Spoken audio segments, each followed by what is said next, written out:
Hello and welcome to Newsmakers on CHCH Podcast. I'm Louie Butko. Thank you for joining us, however you found us today. And every year, the Coalition for Music Education celebrates Music Monday with a cross-country sing-along to raise awareness for music education.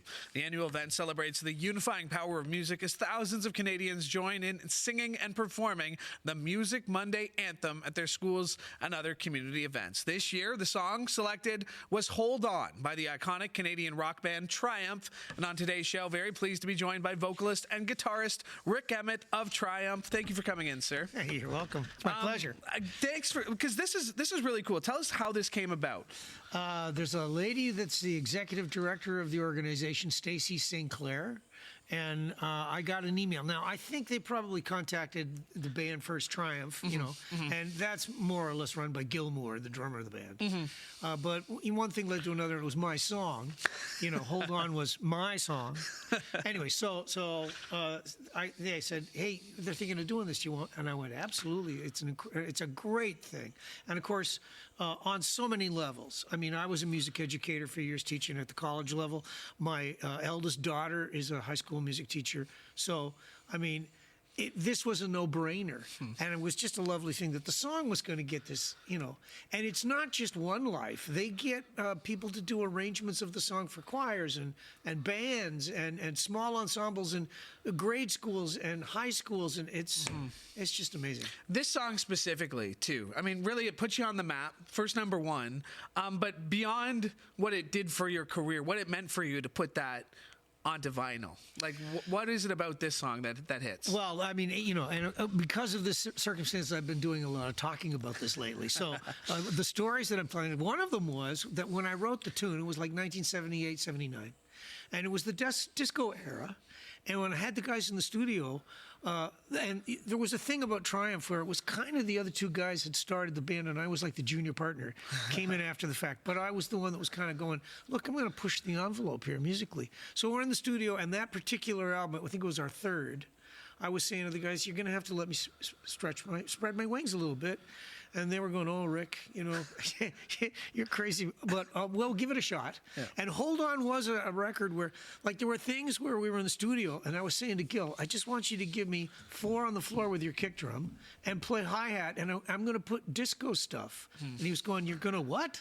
And I go, yeah, you just count the bars. I'm going to need about, 36 of them, 40, and we'll edit it later. So he laid down this with a boom, boom, and I layered all these guitars on it, and the choruses had all big harmonies. And we had Elaine Overholt. That name might not mean anything to you, but Elaine ended up becoming later the vocal coach for the movie Chicago. Wow. The musical. Yeah. She's an incredible sort of showbiz vocal coach kind of person. And she was a soprano, young woman at the time, in the studio, singing the high harmonies on the tune. So it was a giant production that the other guys in the band were going, what's happening?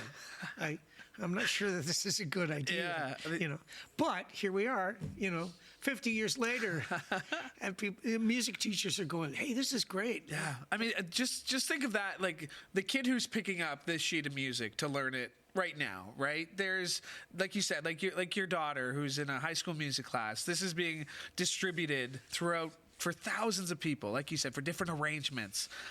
What do you hope that person who's taking that sheet music, who's learning this for the first time, what are you hoping they're taking away by learning this stuff? Okay, so part 2 of Rik writing his song for Triumph.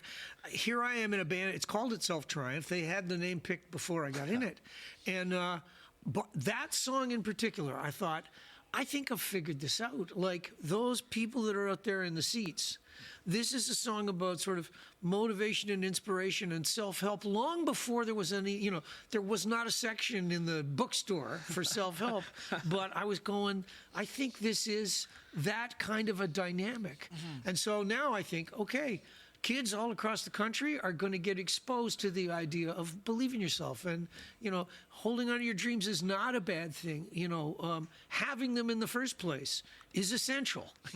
So those kinds of things, I go, this is great. And I got to admit, I think when I was a young man, wearing a younger man's clothes, as Billy Joel would say. I think I had an instinct about it. You know, I'm never sure that this kind of thing was ever going to happen. Yeah. But, you know, I kind of felt like if you're going to be a songwriter, try to make it be that a song is going to give people something that's more than just the, hey, aren't we having fun? Hey, isn't this a great party? Yeah. Well, and that's what you said. You said positivity, motivation, and inspiration. That's what we were going to be a band about. And this song really did kick that off for you. It did. It started the whole thing. And then, you know, album after album, I was able to keep writing to that kind of dynamic. Mm-hmm. So it was great. It really was fulfilling. Yeah. And now here's, you know, talk about fulfillment.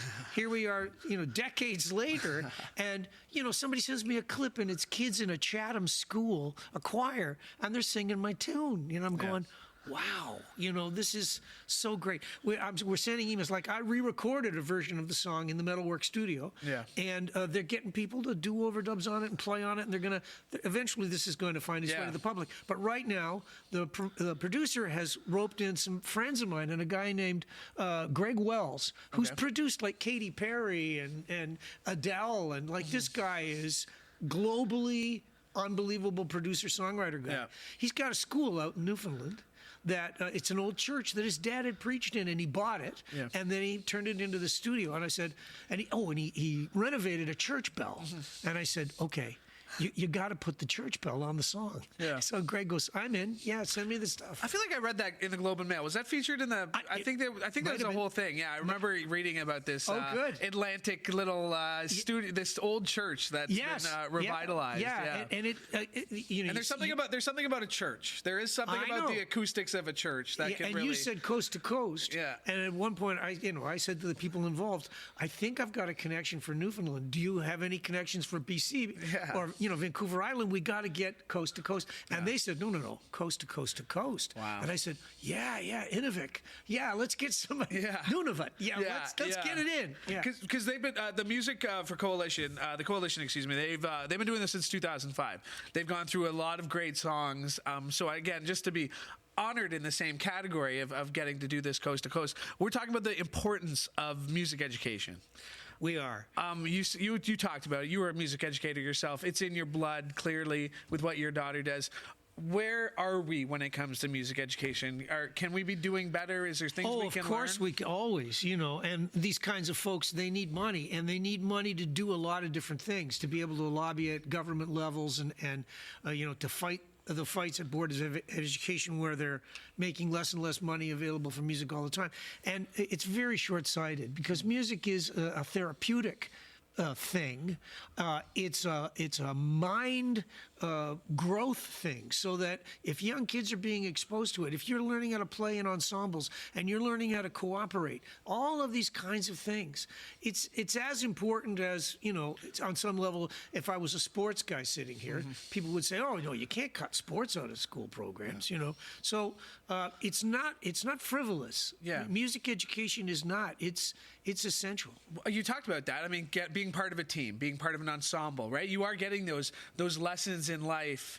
What's a lesson in life that stands out to you through your education in music, whether it's teaching or? I can tell you that I'd mentioned Hans Gasteiger and playing the violin in high school. Like when you're part of an orchestra and you're having to learn how to get along with everybody else. But one of the things you're learning is, how does a rehearsal work? Because here's this, teacher that's getting hammered, and he's going like, oh no, but he's got to try and organize this and get something. So years later, there I am rehearsing in Triumph, and I'm going, guys, let's take it from the top. Let's do it slow, and let's, take it at a slower tempo. And I'm going, this is just stuff that I'd picked up by being in music classes in school. And to that point of rehearsal, you mentioned that because the amount of rehearsal, the amount of practicing, the amount of training and learning that goes into one 90-minute show.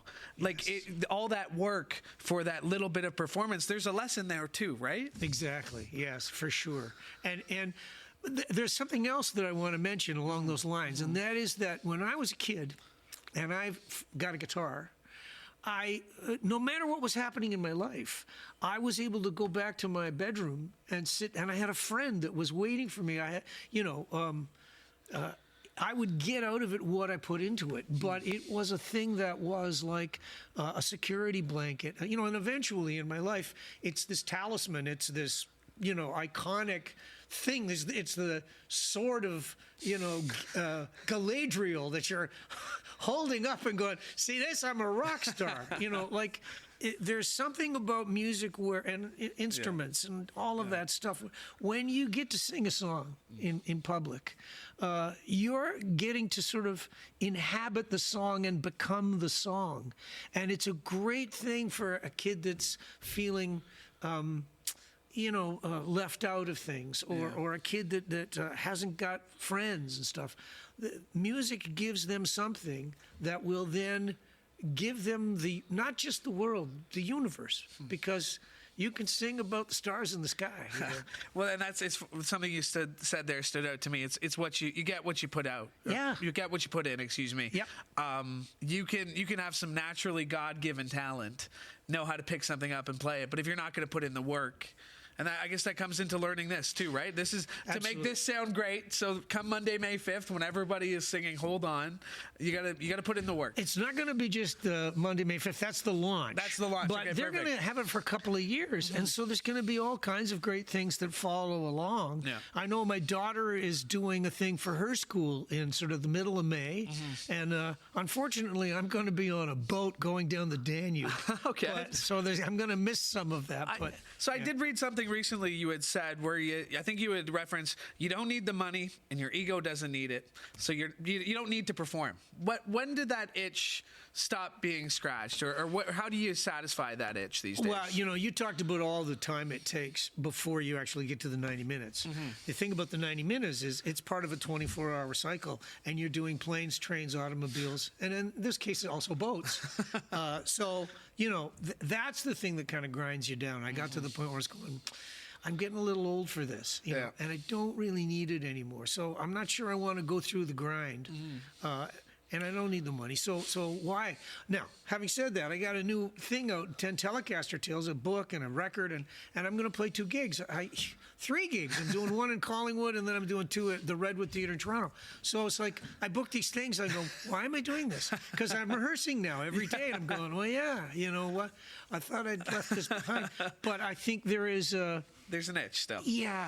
I won't call it an addiction. Okay. But I will say that there's a kind of a need that throughout the course of my life, it wasn't just a question of making music for myself. It was a question of making music for myself that I could share, and then get a bunch of people go, yeah, Rick, we like you. Yeah, that's great.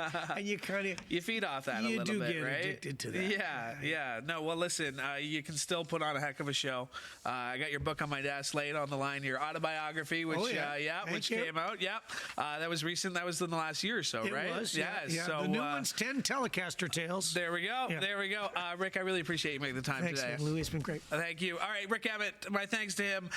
Music Monday. You can find all about it. We're going to put it up on our website and on this podcast page. So wherever you found the intro and the bio and all that stuff, look for that information as well. I want to thank Rik Emmett for coming in today. I want to thank Mike Corsten for directing today's show. And thank you for checking us out. And while you're here, like and subscribe to CHCH Podcast so you never miss an episode of this show or any of the other great shows we have for you. One more time, thank you for joining us. From all of us here at CHCH, I'm Louie Butko. Have a great day.